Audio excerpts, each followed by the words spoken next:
Welcome to the Mitten Music Podcast. A couple of guys just chilling, hanging out, talking about Michigan music, all the things that make up our Michigan music community. It is the Mitten Music Podcast. Thanks for joining us. We have a great episode lined up for you right now. This is the Mitten Music Podcast, and we have the Accidentals. Yes. And they're not coming to visit us. We came to visit them. It made it a lot easier, honestly, the transpo. We're in Traverse City. A rare moment where all three of us are together. We have not played a show since July, so we are now here in October. You're going to screw up so much. We did a little practice, not practice run. We had a good show last week at French Valley Apple Cider Mill, and we got free cider out of that. And free donuts. That's Like why we pumpkin did warm gigs. donuts. Were they pumpkin-y, fresh. like Yeah. pumpkin spice? Very ones? fresh. They're like cider donuts. I feel like they had apple Like cider cinnamon in them. sugar? Yeah. Oh, really? They infused them? Yeah. Hint of apple. It was just like a candle. Man, like, they were really going all out too, because they had these like grilled apple brie sandwiches, and they had like edamame miso soup there. I mean, they were, it was crazy. Like, we don't even need to get paid at that point. Just feed us. That's foodie stuff. That stuff, like, that's you know? like foodie. Yeah. That's not chicken nuggets and Next french level. fries. No, like, that's Katie.eats that food content right there. Right. Yeah. You're a I foodie. took pictures of all of that. Gotta get content. Yeah, that's right. I heard you're, in the culinary world, right, a little bit? Yeah. Unfortunately, I can't make anything fancy, but I like eating fancy things. That's half of because it. like when Sav and I started touring, we were so young. Like I'd barely been out of the state of Michigan pretty much, when we were teenagers. And so we got to like see a lot of new things, like new people, new environments, new places, and new food. So Yes. that was kind of one of my most exciting things about tour life when we first started out. Yeah. Interesting. There are like whole restaurants that we would route our tours to go through. Like there's this taqueria up in Madison, Wisconsin that like we're not allowed to go through Madison, Wisconsin without stopping there, that kind of thing. Yeah. A couple of those scattered across the country that are really important to us. I bet. Yeah. You got them pinned on the map for the future. Yeah. Genuinely. Saved Google Map There favorites. are some touring musicians who do have like maps, like almost guides to restaurants. I was actually thinking about recently, like I was like, oh, we should really put together like a guide for touring, like, and just get a bunch of touring musicians in on it. Like, what are your number one rules? For me, like these aren't number ones, but I just had this epiphany the other day. I was like, wow, as a touring musician, it's like kind of your job to take advantage of any free coffee that is offered to you. And also to like turn any flat surface into an area to nest and invest, like at the airport or like at a park bench, So those are like little touring musician. Caitlin would have things, like a field skills. day with like the packing. Oh, yeah, yeah. Manual. Luggage soil. cubes. Game changer. Yeah. Game changer. I've learned a lot from Caitlin. Pelican cases. I got the Pelican case suitcase That's because the Good for hack. you. Good. That's the That's hack. like that's really good quality. Like you learned that over time. Like no, you gotta I get got that from Pelican. Caitlin. Like it was like I saw her lugging around this big Pelican, and then she would like buy a vinyl and not be worried about checking her bag. Oh my gosh. Or like Brilliant. teacups on the road, or like pedals. Sometimes you just- have to fly with your pedal board. Just and meshing throw it on equipment your in clothes. with clothes and not really having Is it a any suitcase worries. or like a It's gearbox? It's a true gearbox. So it- you know, but you think you about can like use it. SKB instrument cases. Yeah. Pelican has That's an SKB, that yeah. grade. Yeah, Yeah. it's that grade of like durable plastic Yeah. and like the waterproof seal and everything. Well, plus, like when you are at the airport and you need to sit down for a minute, you can just stand that baby up and sit down on Take the a case. seat. I Take get a a lot of seat. good, like funny looks for that. Multi-use. yeah, oh, it's good. great. Yeah, I like it. All these tips. For traveling. I feel like we could go on tour now. Yeah, they got all the necessary Podcast stuff. tour. I didn't know any of this stuff a minute ago. Yeah. Well, thank you guys for giving us time. I know I guess we should explain how we came to come visit you. I mean, it wasn't like, hey, ladies, we want to do a podcast with you, but we'll drive to you so you don't have to come to Grand Rapids or virtual. But you guys actually have Famgrove going on this weekend, right? Yeah, we've hosted this festival this is like our 8th year now. But it's kind of a celebration. Like Famgrove is a term coined after one of our songs called Mangrove, and it's kind of referring to the core fan base who supported us since we were 16 years old. And so it's kind of a big celebration and a thank you to those people, because we've had an incredible journey together as a result of their support. And throwing it in Northern Michigan has always been apropos. This is pretty late in the year for us because we've had a lot of crazy side projects going on and lots of opportunities pop up. But it's perfect time to like get together and, you know, be Michiganders, be in the warm barn in the heated tent and watch 6 really cool bands play music together, you know?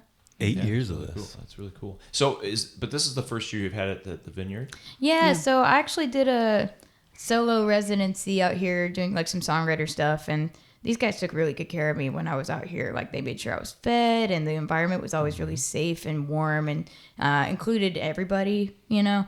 And so Shout out to French Valley Vineyard. Yeah, French Valley Vineyard's awesome. They really took care of me, and so it's cool to have a perfect environment to throw a festival too, because like the barn is a beautiful space. They helped set up the tent this year.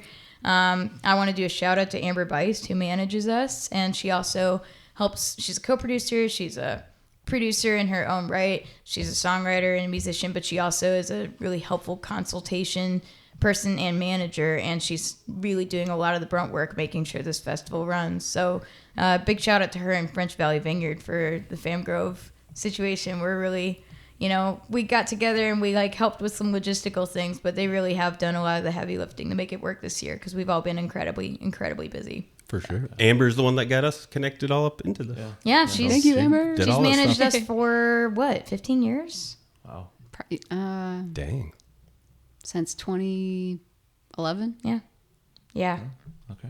it's crazy. All right. Time flies. Yeah. Hopefully you don't want to change managers at any point. No, I don't think so. Pretty happy with what we got. Yeah. And it's an opportunity for you, like you said, you guys haven't been together really for a while. So an opportunity for you guys just to come together. Yeah, you know, the chemistry between the three of us, like on and off stage, is always really, really great. I find myself like missing these guys a lot when we're not together.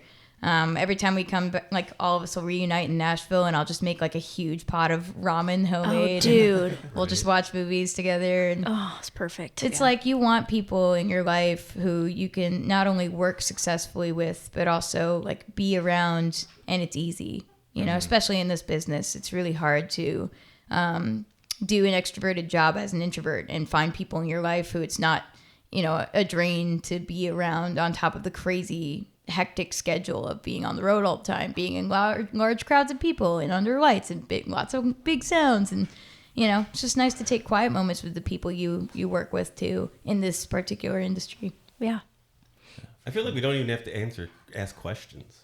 It's just Are we like- talking too much? No, it's awesome. No, That's what we want. It's just like it's going. We'll It's turn like- the tables it's on you rolling. guys. We're going to start Oh, interviewing you boy. guys. Yeah. That means you guys are good people to have good conversations with. I think that's all. So I what do meant. you guys like to put on your pizza? Not pineapple. I hate pineapple. We were That's that's the only thing I don't like is pineapple. I don't know, on my man. We pizza. were just That's talking it. about how, like, where was the pickle pizza you were talking to me about? You were kind of judging me about it. Yeah, no, it's cool. It's cool. I remember. pickle. Yeah, like if she asked me, like, if we just like stacked a pizza with pickles, would you still eat it? And I was like, gladly. Like extra pepperoni toppings level of pickles on pizza. That just sounds really good. I don't know. I've never had anything I bad did. on a pizza. Although I always say I would never want anchovies, but I've never had it on pizza, so maybe it would be good. Anchovies are good, Yeah. It but must, I like salty. must be things. nice Aren't they like eating sardines? meat.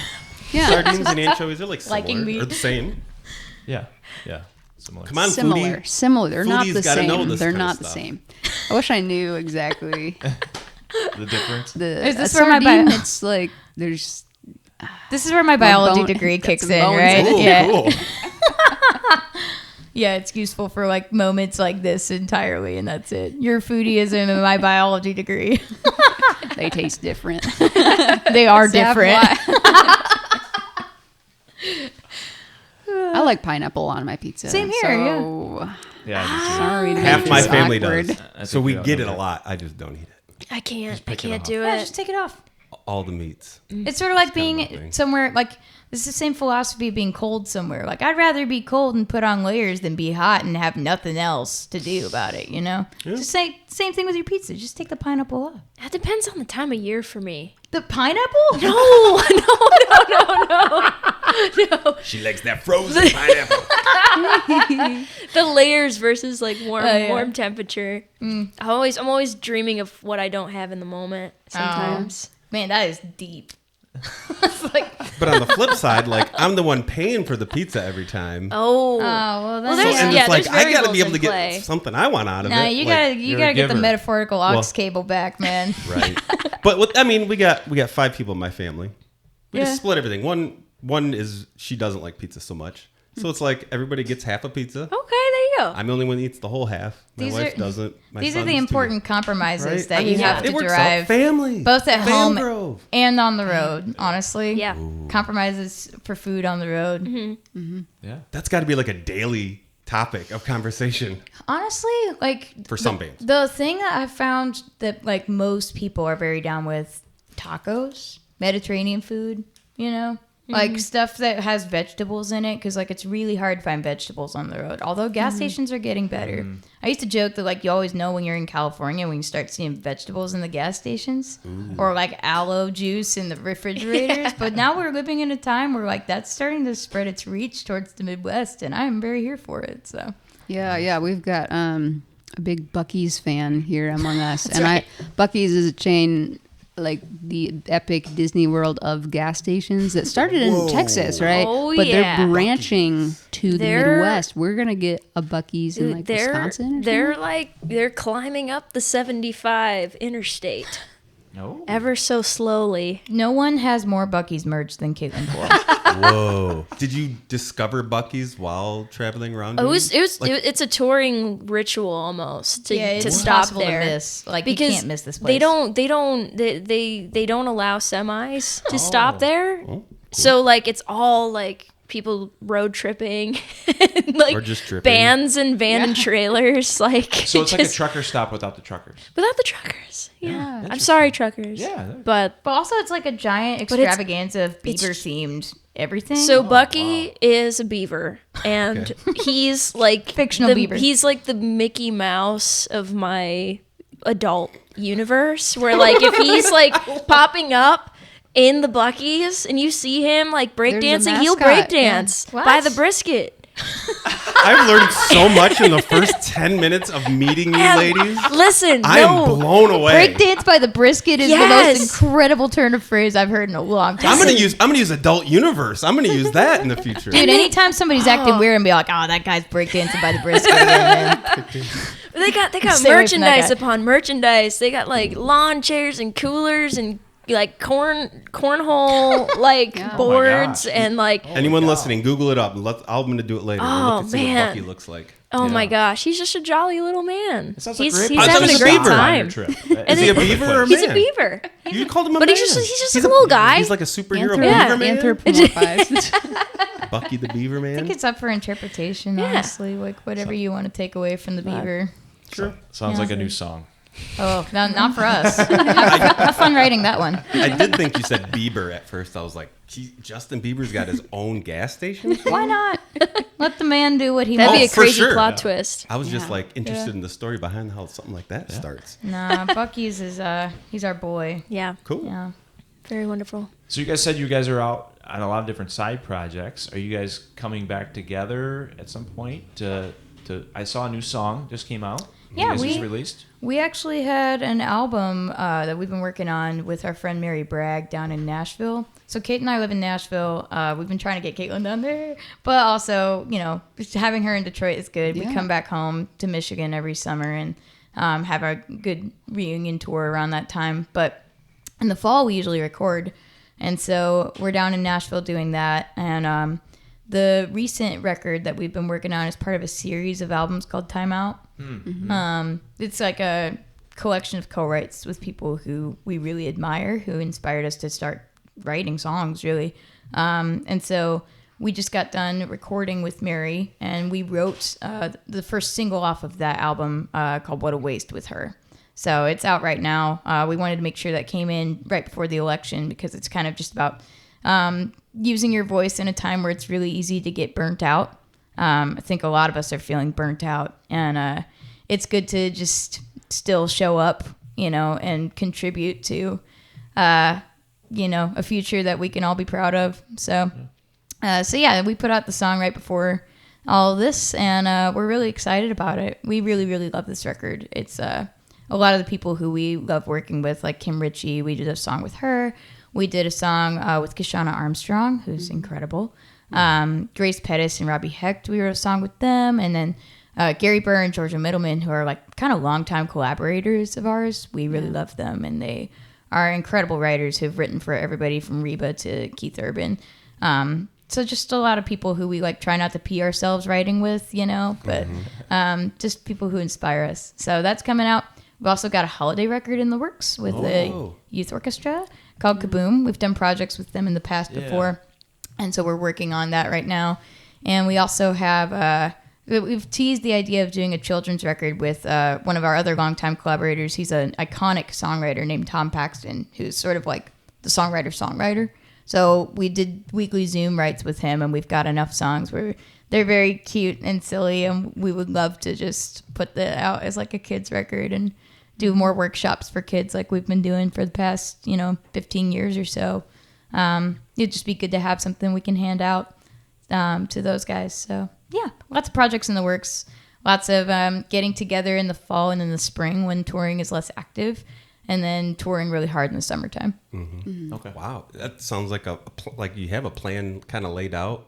I would hope so. Over time, it's like we do own a that's business. The first time. Well, it's the first time I've heard a band say like we try to tour as much as possible. When it's warm out, we record in the wintertime. It's like I don't think some bands even think that we record at a certain time of year, or we just record when we feel like we have material or we want to start working on the material. I mean, and this opens up a good opportunity to talk about livelihoods as musicians, because post-pandemic, I think it's been really hard for some musicians and some venues to bounce back and enter this new phase of concert going. I think it's harder and harder to sell tickets. The live streaming has kind of gone away since we're all back in public again. And I think it's a good time to support your local artists and make sure that they can do this for a living. Because we were lucky enough to have Patreon started back in 2019. When our trailer was stolen, people were asking how they could help. And we were like, come to Patreon, throw a couple bucks at us every month, and we'll make sure you get really cool content. Like you can do a throwback album review with us, or we'll host trivia. And then like that kept us alive during the pandemic and post-pandemic. We're still able to do things like throw festivals and record albums and take breaks in between the summertime and the wintertime, but not every band can do that. So we're grateful, and we're also very hyper aware that people need to support local artists on the ground level. Are you seeing that across the country? Because you guys are touring all over the place, right? So are you seeing different ways the audience is coming out or not coming out in different parts of the country? We haven't done like a national tour in a long time. We've done a lot of Midwestern runs, but I know there's conversations happening, especially in Nashville, about it. How the industry has changed and how concert goers have changed, and just the entire economics of it. I think it's harder. But I think, the more we talk about it, the more people are aware that, hey, your local bands kick ass and they sound really good, and you can go buy a ticket right now, and show up and have a really great night. The same way you can go watch a movie or go bowling. This is another aspect of entertainment, and you can feel good about where your money goes for it, Jeff, did you call Sav before we got here? No. So we had this conversation on the way up here. Oh, cool. We've been kind of like honing on like, how do you want to improve what we're doing? And for me, I go right to the gadgets, the gear, the electronics, the production. That's where my head goes immediately. Jeff says, well, how do we get more people to go see shows in Michigan? So and how can we help with that? Exactly. And so we're is, brainstorming ideas on what we can do. That's we awesome. came up with a million ideas, but now we got, put them and execute on them and work on them so they actually do something and we're not just talking. But like the most powerful thing is word of mouth. Yeah. Just by talking about it and having a platform where you can share information like that, that's already so helpful. So thanks for doing what you do. Yeah. Good job, Jeff.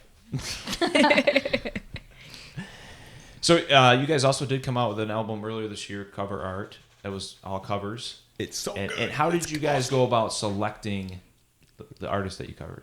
It's kind of a mix. Sav and I, we kind of started doing cover songs. I think a lot of bands, they meet, like maybe you're we were an orchestra class in our public high school in Traverse City. And so we were just starting to write originals. And meanwhile, we were bonding over like, oh my gosh, like, you like this band? Like, I like this band. No way. Let's cover Andrew Bird and the White Stripes. Yeah, I was just talking. A to Z is playing today at the festival, and they were covering a Julia Jacqueline song. And it made me think about, like, that's a really niche artist. We were doing the exact same thing when we were their age. Like, covering really niche artists, but we really adored and liked. We're still kind of doing that. Yeah, absolutely. And then when someone recognizes or appreciates you guys doing it, it Yeah. makes it even twice as cool. Yeah, exactly. Right? And so a few of the songs on cover are like that. A few of them are a little more obscure. Like one artist we love is Leon LaHavas, and we've been covering her song Green and Gold for a really long time live. And it's just so fun to sing with the 3-part harmonies, and we've played it in multiple configurations. So that one was kind of like, let's definitely do that. And then a few of them we kind of, we did a little series on our YouTube channel kind of right before the pandemic and continuing through, where like every Wednesday we would put out a live video, and we try to do it in one take. So sometimes we'd do it like 10 times, and we try to get like Sav's brother to film it for us on his iPhone and be like, oh, okay, one more take. So sorry. And we would just learn a different song every week. And so we ended up testing out a bunch of fun stuff with that, and took a couple of those, and a couple of them we worked up fresh. Like Boy Genius is a band who we've been getting really into, like especially with their like huge rise the last couple of years. So we decided to add their song Not Strong Enough in, but do like a really stripped down acoustic take. Well, and that cover that we did of Not Strong Enough, we posted that on our Instagram, and that led to doing an Apple session as a band backing up Ashley McBride. So like, it's cool. Like the moment you start trying new things and covering people who you are inspired by, like it can lead to cool opportunities to maybe show your appreciation for somebody too. Like the whole point of the cover record was to pay homage to women of the past, and also to appreciate the music that women are making now and in the future. So I wasn't surprised to see Sheryl Crow on there, but I was like, oh, every day's a Wednesday. Like I don't know. I don't even think of that song a lot of times, but I hear, I'm like, I love this song. That song, oh my gosh, we were trying so hard to make, like, we couldn't decide if we wanted banjo or mandolin and baritone guitar, but we just knew we really wanted a weird combo for it. You know? So now we're doing baritone and mandolin live, but I know there's some banjo on there too. Yep. Too. That's cool. Yeah. So I was just gonna say we played Green and Gold a lot on the Sonic Coast. 8 to midnight, I'm on the Sonic Coast, and I introduced a lot of Accidentals music. Thank you. Thank you. And I think it was Brian Maloney that actually introduced me to Amber that led to all this. Brian. So, yeah, Brian is the best. Yeah, you guys have been on his, on Friday afternoon or you something guys like had that. Did take over. Yeah.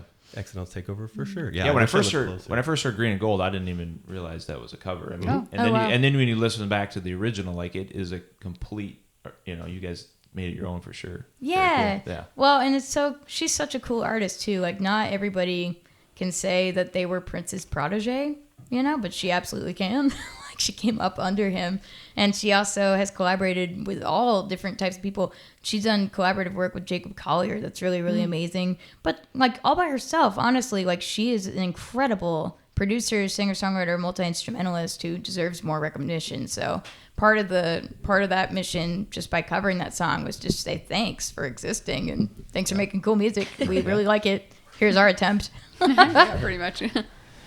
I had one more question around song selections for cover art. Do you guys talk about each decision that's made, or it's like, Caitlin, you get to pick 2 songs, or Savannah, you get to pick 2 songs, or like how do you come up with? Is it just organic? Is it you just know each other that well and you vibe so well that it was just easy? We actually sourced out a couple people. There's this woman named Val Howler, who she's a Chicago tastemaker. She hosts a bunch of festivals as well, and has a bunch of concerts. Under Val's List, which is an app that basically the mission is to kind of show older demographics. If you like this band, you might like this new band that sounds a little bit like them, like this. And vice versa. That's cool. Yeah, like you're a young person and you like this band, you might like this older band that you may not have been exposed to. So the app is super cool, and as a result, she has like a massive catalog of music in her brain, and she's been a long time supporter of us. So like one of the first things we did was reach out to her and be like, hey, like what's some good songs that like kind of pay homage to like the 80s, and like have like this upbeat vibe that you think would be really cool on violin and cello. And she's like, oh, you should do Heart of Glass by Blondie. Yeah, We were like, right? oh, okay, like sweet, let's try that out. And it was great. We start our shows like that. It's just like this upbeat, really fun cover of a really cool band who was also very genre bending and Yeah, totally. never got pinned down by one genre or another. So yeah, great fit. And it's cool to like reach out to people. Like we did the same thing on Patreon too, where like if we are struggling to make a decision, we'll just go to the people who supported us for years, who have sometimes better insight than we do on what we're trying to do. And we ask like, hey, what do you think would work? Like what songs do you think would fit? And they come up with all kinds of great ideas. We also poll them on like, hey, we're working on this album cover for What a Waste.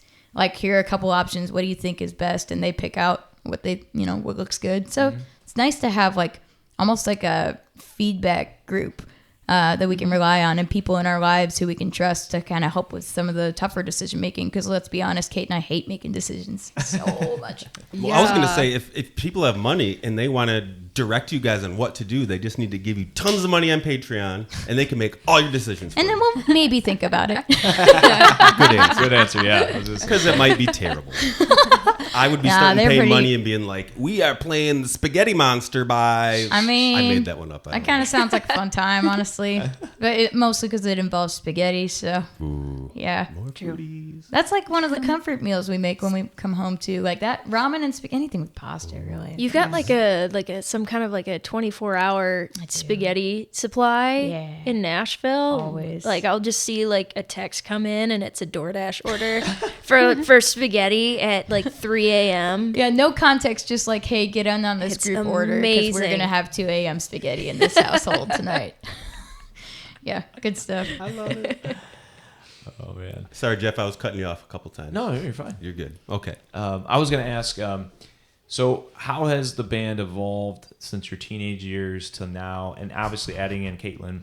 I know that's a big loaded question, so start wherever you want. But like, I mean, obviously Caitlin's coming in the last couple of years, and just curious of how that's changed or not changed. Both of our hair colors are really different now. The haircuts have gone through a lot. Somebody showed me a picture today of like this haircut. I was like, wow, I can't believe that's what I looked like for so long. That's wild. Definitely a lot of growing and changing and awkward years documented on the internet. Gotta and love YouTube. it. Gotta love being a teenager Forever. and like, yeah, all your like weird teenage awkwardness is online. Very We cool. escaped that, Jeff. We did. We escaped all of that. They grew up in it, and Ugh. in the early parts of that, really. So that's Yeah, I mean, I think I was in like 5th grade when Facebook was becoming a thing, or when I started getting on Facebook, I think. So Are we really old or are they really young? Well, I feel like we're seeing we're seeing Gen Z. That's a whole different level of having an iPad when you're a baby.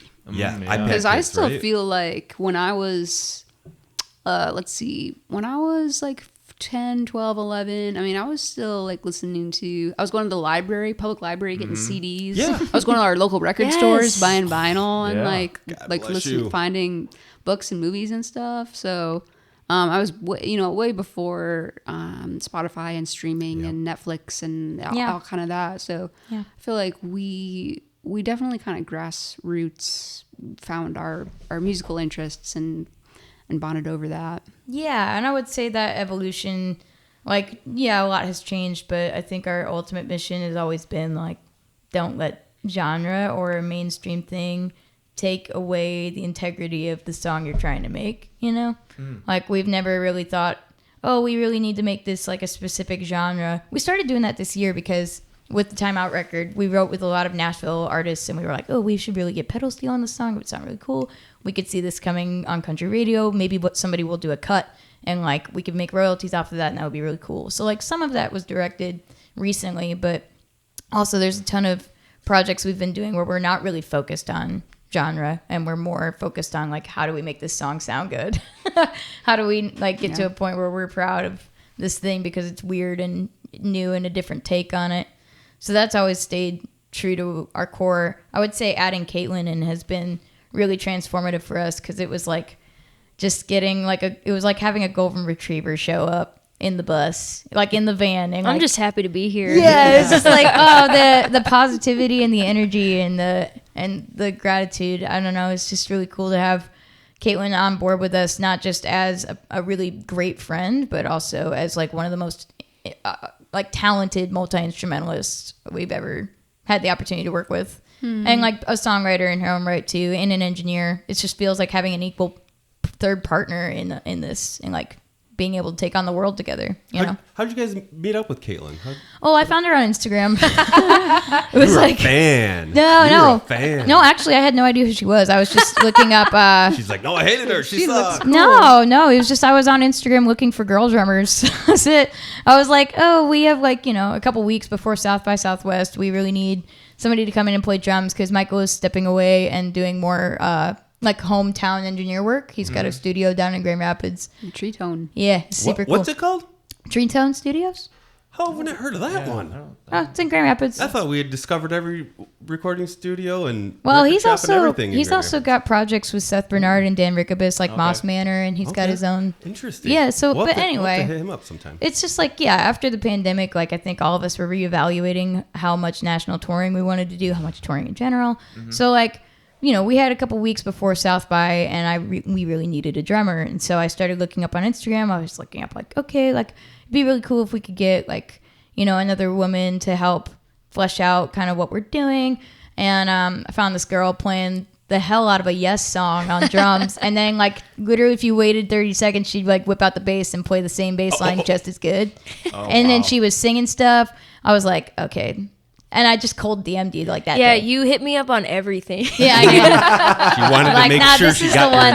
attention. This is the one. Yeah, I didn't hit up any other drummers. We had to audition. We were auditioning another electric guitar player, and we were supposed to audition like 3 drummers, and we just were like, nah, this better work out. God, Like, I got this is the so one. excited too because I've known of Sav and Katie for years, So I was like, oh my gosh, it's Sav from the Accidentals. Like, yeah, I want to go play South by with you guys. Yeah, it was a really enticing gig. We were like, hey, can you learn 25 songs in a couple of days, fly down to Nashville, do one 24-hour rehearsal, and then can we go to South by Southwest and your first gig is the Rolling Stone boat. It's like a boat. Yep. So you got to bring your drum kit on the boat by hand. Like, do you want to do all that? And she's like, yeah, that sounds great. How That the sounds hell great. can you pull Sounds like a that good off? time. Yeah. She nailed it. She also, she not only did she do all the drums, she learned all the harmonies, which is like huge. So yeah, it was just like, okay, this is gonna work out. That's you know? impressive. Crash course, a couple day crash course. That is So great. legit. I mean, I used to have a lot of like bar gigs, working gigs in high school. So I was honestly used to getting the 4-hour catalog sent to me for a rehearsal. It's going to be in either that night or maybe in a week, or the gig's in a week, and there's no rehearsal, and I'm just charting in class. Yeah, my biggest You fear know? with Caitlin was that she wouldn't need us because she has more Instagram followers than us, and she'd already been on like late night and stuff, Oh, and we were man. just like, this girl has like a resume, like this is crazy. But we were just delighted when she said Oh yes to hanging. man, it's all about the people. Like I'd much rather be doing literally anything and everything with the good people in the world than go, oh, I'm gonna go do this thing once and I hate everybody can't wait to leave, but at least I have this on my I don't know, but I've been really grateful in the last several years now, maybe 3 or 4 years, that I've been surrounded by a lot more female artists. And also, especially thanks to Sav and Katie, honestly, for especially the last 2 years, they've been like, "Oh, you need a drummer? Like, get Caitlin on, you know." And it's like ended up being some of the most amazing people I've ever met in my life, So very grateful for that too. But it's just you when you find people, like Sav said earlier, where you just really mesh really, really well, and it's like going through any kind of like stressful episodes or hardships on the road, just feel like, oh, it's just another day, is insane and so rare. That's exactly what we do, like on a regular basis. It's like, the teamwork and bond there is like incredible. I'm just happy to be here. Whoa. While we're shouting out Do it. women who we are, it up. the chemistry meshes with really well, Patty Perchela is one of our favorite people on the Oh, planet. love Patty. And we're all really good friends. We all hang out in Nashville all the time. That's That the best. was one of my questions. Have Yeah. you hung out with her in Nashville? Oh, of course. Like we hang out almost weekly. Oh, yeah. It's We like just had all the figured. time. I- party. She was our second artists that came on for interviews when we started this 3 years ago. The second. Yes. She came And straight from she Ohio. came from a concert. show that she was playing with you guys. Yeah, She she drove- was in our band for a hot minute Yeah. there because we needed an extra pair of hands for the Vessel record. It was just like too much stuff because We we asked were. her to like just come on for the Vessel tour, and we were like, "Can you play electric guitar? Can you also play ukulele? Can you also sing?" And play bass. And then we were like, smiled and then and the nodded. tour ended, and we are like, "Gosh, it's so fun to play with 4 people. Like it Yeah. really is." So then we were like, "Do you just want to play the next summer with us?" And we just kept asking, and she was like, "Yeah, guys, but also I have my own band. Like I need to do my own things." And Were you she doing- will absolutely. That band is amazing. She's absolutely They're blowing up, crushing yeah. it. Yeah. Hey, were you guys in Nashville first, or was she in Nashville first? You know, I know don't we- really We know. were in Nashville first. We kind of. It was after Similar the. timelines, though, maybe. It was after the Vessel tour with Sawyer Fredericks. It was like half of his band. We all just like we traveled down to Nashville. Nashville was the last date, and then we just stayed there. We just found housing and like moved in. Awesome. The trailer's already down there. What more do you need? You know? Sorry, Amber. No, Find a new place. dude. She was in Nashville before any of us. Oh, was she? I didn't realize that. Again, she's a producer, songwriter, and a musician who was on Arista Records. So yeah, she's got the resume for management. Yeah, I mean that's why that's why Dang. that's why any of this. Dang. You know? Yeah, But, but everyone's yeah. like some of Sawyer's band moved down after that tour. Patty moved not long after that. It's hard. It's hard to leave Michigan. Like it's like we come back all the time. People are like, "Oh, you don't live in Michigan anymore." I'm like, "Yeah, I mean, technically, like, I probably spent like a third of my year here this year and more of it last year." It's You're just still attached. so I mean, I special. don't think Michigan's going to escape you guys ever. But you were born in Tennessee, right? Was. Oh. Well, actually, so all three of us, none of us were born in Michigan. Okay. So there's that bombshell. I was wondering Detroit Caitlin comes was out. there. I thought Detroit, maybe. I No, just assumed. I was but- born in Nashville. My parents were both musicians. My dad was a utility player for Terry Clark, and my mom, like I said, was a singer and on Arista Records and wrote songs. And so we just moved north when I was like a really little kid, and I grew up in northern Michigan for 20 years. So that's I still have the accent. I get made fun of in Nashville for having the accent, and then I remind them that I was OG. So they, Yeah, baby. That's right. all of you guys are transplants. so Yeah. whatever. Best of both worlds. And then Kate was born in Milwaukee. Yeah, that's right. Yeah, my dad's a piano player, so he's from Minnesota, but he played for the Milwaukee Ballet. Okay. So Interesting. he's a classical, does like really cool compositions. He's got his YouTube channel popping off, Tunes for Tights. Tunes for Plug. Tights. Yes, shout out Tunes for Tights on Tunes for YouTube. Tights. He's gonna be excited. And my mom is a singer too, and so they both work at an art school in northern Michigan. That's how we ended up moving. So Okay. I grew up in Michigan, but maybe that's why I like cheese so much. I was born in Wisconsin. It's coming together now. Maybe that's why I like cowboy boots. Just born in Nashville. It's coming around full circle now. Yeah, no, it all makes sense. that's why what Caitlin about Ohio? likes Is that corn. the corn situation? Listen, all right. we went and played Rock by the Sea this spring, and we signed up for a bunch of different games to play. With everyone who was there at the festival and stuff. So Katie was playing bingo, and Sav played euchre. I was like, all right. I think my Ohioan needs to come out a little bit. So I signed up for cornhole, and it's very intense. It's very intense. I did great for a little bit, but then the pro cornhole players came in. I was like, you're ruining it. Right in, You're sink it ruining in, it sink forever. it in. Yeah. Those star curve throws Right. and stuff. And I was like, man. There were some pretty bad sharks in euchre too. I was getting Yeah, beat, it's man. nuts. And I isn't know. I was euchre like crushing bingo. isn't euchre like a Michigan game? Well, so Rock by the Sea is sort of a Midwestern festival. It just happens to be in Florida Yeah. because it's warm there, you know. But yeah, so the whole thing was like Midwestern games, That's Midwestern cool. vibes. Right. Gotcha. Yeah. But yeah, those are little moments where my Ohioan roots come out every once in a for while. you. But yeah, I was born in Metro Columbus area. Okay. So yeah.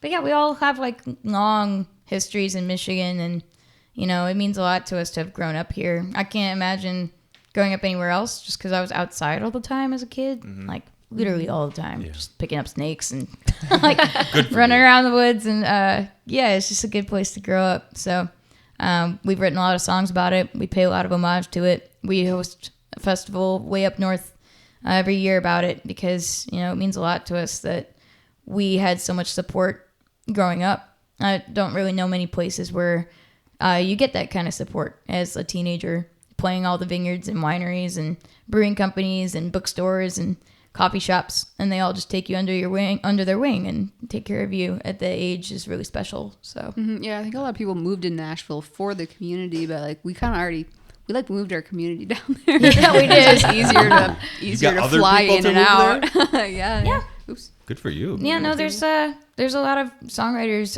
not just from Michigan, but like one of the things we really like about Nashville is that it is an easy place to work. We pick up gigs all the time down there. Kate just played in the orchestra for Sigur Rós at the Ryman. What?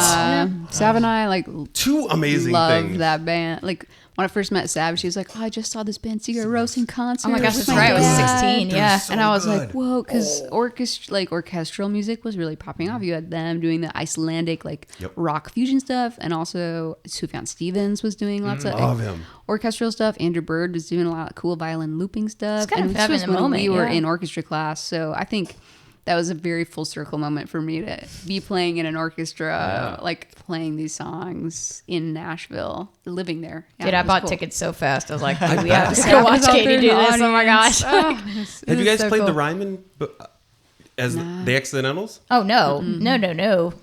I don't know how you can No. easily do that, but Oh, yeah. I don't know. I think it's the kind of thing where you got to be in Nashville for a hot Yeah. minute, But we've yeah. spent all our time in Michigan, so we've played all the places we've loved in Michigan, like Frederick Meyer Gardens and Harvest Gathering, and like all these great festivals. So we've kind of accomplished. That's like the thing about success is like, have you accomplished the goals that you set out for yourself, and like, how famous do you want to be, and like, what do you want to do with your music? And I think we're really content. We have all these side projects that fill us up. We have like these initiatives taking care of kids who want access to instruments and don't have it. We make sure that those instruments end up in their hands. We're throwing a festival every year, and we hire all our favorite bands to come play, and we're just doing everything that we wanted to do, and that's enough. It'd be cool to play the Ryman, it'd be cool to play Red Rocks, it'd be cool to do Tiny Desk, but we've also put in 250 shows a year for 8 years of touring all over the country and the world, and like we saw and did so many amazing things in that time. I can imagine that we'll always be playing music together one way or another, but we're also very happy with where we're at. Yeah. That's super important. well, I asked because I just happened to be in Nashville. I mean, I went on my anniversary. My wife and I went there for the first time. Happened to be right during CMA Music Festival week or weekend or whatever. So it was bonkers. But they had some known like smaller bands playing at the Ryman that week. I was like, I was surprised. It's kind of like Maybe that's the only time during the year they allow they open it up more. I but- think so. Yeah, because it's kind of like it's like a lot of the citywide festivals, like South by Southwest or My Love Music, will do similar stuff. It's just kind of an equal platform reset, which I think is super important. But also, like the Ryman is so iconic. I remember when I first moved back to Nashville, we went and watched Kim Ritchie and Brandi Carlile play there, and I walked into that room. I was like, oh man, like. I feel like I've been here 100 times, and I don't think I've been here once as a conscious human being beyond 5 years old, but like, it just felt very home. Yeah. Like, That's yeah, awesome. very cool. Very cool. So you guys play a lot of different instruments. Sure do. Is there one that you guys don't play? I Ooh, feel like that's a Like good anything question. with wind, anything that requires spit or oxygen, Those Well, ones I have. Caitlin No plays bagpipes. No. Listen, Bagpipes. okay. Bagpipes. All right. Well, I'm 50% there. I've got my scales on my practice chanter, and then I have a good drone going. That's the most important part. On the bagpipes, but I haven't found a way with the dual reed to get the melody and the drone simultaneously yet. okay. Yeah. But So we're that's- working on it. Her projects right now are bagpipes and banjo. My project right now is pedal steel. Kate, you've got violin under your belt now. I had to learn violin in the last 3 weeks, and it was so. My respect for Sav. I mean, I already knew Sav was good, but All this orchestra so talk. I thought you weird. grew up playing violin. Cello and No. violin are two different instruments. Let's They're be very very clear different. about this. They are when I- absolutely. when I picked up bonkers the different. violin, I was like, "Wow, this is what Sav does all the time. Like, how do you hold your arm like that?" Meanwhile, It's so like I get on a weird. cello and I'm like, how are you hugging it like that? Why is it so big? Why the hand that stretch? I hurts my fingers. Ow! Whereas Yeah. violin's like The physics weird. of both instruments are totally different. Yeah. You know, it's like a huge endeavor to pick up violin in 3 weeks. I don't know anybody else who could have done it, and this girl did it. So, Well, do you have any Well, advice? thank ya. Both my daughters, they're 11 and 9. They both play a violin. One through school, and orchestra just started for her in 6th grade. The other one takes private lessons. She's in 4th grade, I think. She will listen to man. this. Oh, man. Might wanna she's in cut 4th that grade. part out. No, she's good. She's in 4th grade. So she's taking private lessons because she was so into violin. Yeah. And the other one has taken guitar on and off, and the younger one has taken piano on and off. Any advice for a younger gal that has picked up violin and wants to keep moving on? Like, because it's a new thing for them. They're used to instruments. We get a drum set, keyboards, guitar, bass. Like they can kind of jam a little. I'm surprised. I'm pleasantly surprised. But the violin is tricky, right? It's this whole new ball game, and the Honestly, sound is different, so it's hard. It's true. it's, you know, you're gonna sound bad until you don't anymore. You can find a genre that you like. Like Sav and I, sometimes we do workshops for schools, and we do songwriting or music business, but we also do these alternative strings workshops where we'll go in and kind of teach techniques that aren't really popular in classical music and ensemble playing. So like improv or like playing an electric violin with like effects pedals. And people are like, that's so cool. Because, I mean, for me picking up violin from the beginning, like I really had to do the building blocks of technique.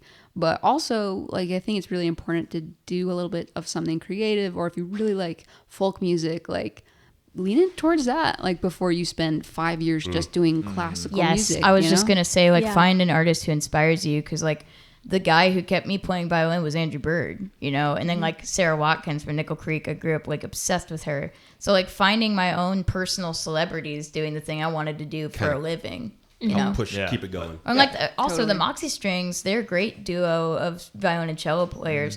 They came to our high school and like did a workshop for us and showed us that it was possible to do that for a living and to play like Celtic and sort of genre bending stuff and like Rock. move around on stage, even playing cello. Like she had the harness that you Yeah. used to Allie do. plays a Ned Steinberger electric cello on a harness too. Yeah, it's super cool to like see that you're not limited by sitting in a chair or playing the cello one way. You can play it a bunch of different ways. Aren't Yeah, there we owe a twin lot to them. sisters that play violin together, and they do like this?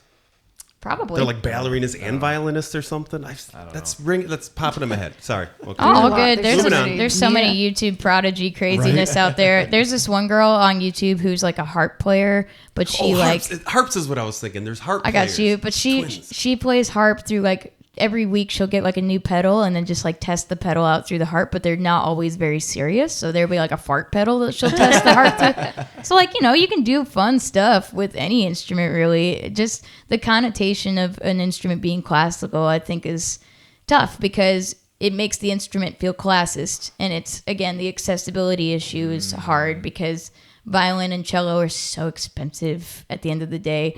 It's just hard for everybody to have the same ability to play it. So like super grateful to our public schools, elementary schools growing up who like put those instruments in our hands and showed us it was possible. And then, you know, having the nonprofit is also super helpful just because it makes us feel like we're actually giving back and making sure that every kid has the opportunity to play music. Is there anything you guys wanted to ask us? Why'd you come up We here? know. What kind of pizza toppings do you put? Yeah, pineapple's my favorite. We know that's not true. Nah, I mean, yeah, like what got you into the idea of making a podcast? I Like, was what- totally joking. I didn't think you were going to ask any questions. Why We wanna not? know. Why not? Yeah. We both got into podcasting separately, and then we just kind of. Yeah, so I think it was a kind of combination of we had done some podcasting on different projects, and we both love music. We're not necessarily musicians. Brian can play. We have lots I of can't. instruments at the house. I can't play. I can play a little bit. But we just love music, and it was like, let's focus in on something about Michigan, local music. The local spins is one that John I got hooked into early, and kind of inspired to kind of start something. But just let's get out and talk to people and see what it is and see where it goes. It was really started out as just let's just do this hobby, and now I think it's become. We've been doing this almost 3 years, and it's starting to become more than that. We're trying to find, like we were talking earlier, how do we find ways to get people out to shows and how to do more and connect people in the industry. The industry is amazing. I think Michigan music's awesome. There's a great community, like you guys talked about, and that kind of keeps us going. I think. And keep moving forward. And I think when we started talking about our ideas and that we did podcasts together, we just started chatting. I was listening to and I still do listen to In the Valley Below a lot. They're one of my favorites. I had no idea they were from Grand Rapids. They are 25 minutes from where I live. That's Wow. awesome. And then I realized that, and it was right at the time we started talking about a Michigan music podcast thing. I'm like, of course I was on fire. I'm like, one of my favorite bands is from Grand Rapids. We could interview them. And that for me just gave me all the dopamine for world for a couple years. And then In the Valley Below was our very first band we interviewed. That's awesome. I have no idea how. I have no idea why they decided to. We didn't have a website. We had nothing. But ultimately, musicians are just people who are doing exactly what you guys are doing, which is collecting stories and then trying to communicate those stories in a way that makes sense to everyone else. That's the job. Yeah. So, Yeah. Yeah, that is a good way. We're all just people. I like it. We're all, and people, that's what they do, share stories. Yeah. Right? That's what humans do. That's the human thing. Yeah, exactly. Other than eating and breathing, right? Exactly. Well, thank you, ladies, so much Thank for you. giving us some time. I know you guys are all so busy, all the stuff going on. Thanks for letting us sit down. For Yeah. sure. Yeah. Feels nice Hopefully to we sit gave down you a and little not in an break. airport, Yeah. It's cool. It's cozy in here. That's great. Any Awesome. last words? Anything else to look forward to next? When's the new album coming out? That's the worst possible I was question. gonna, if there's no New exact music time. coming next year. All right, Hey, 2025. that's There we good. go. That's good I enough. love that. I love Yeah. it too. January 1st. Yeah. You heard it here first, folks. All right. No, Thanks a we're lot. good. Yeah. You guys rock. appreciate it. Looking forward to seeing you. Yeah. Thanks for It coming was on. great talking with you guys. If you like this episode, check out all of our episodes on your favorite streaming platform, Or even our website, themittenmusic.com. or if you want short clips of our episodes, check out our socials. We got Facebook, We have Instagram, we got TikTok, and YouTube. we're all over the social media game. Make sure to check out some live Michigan music or listen on your favorite streaming platform.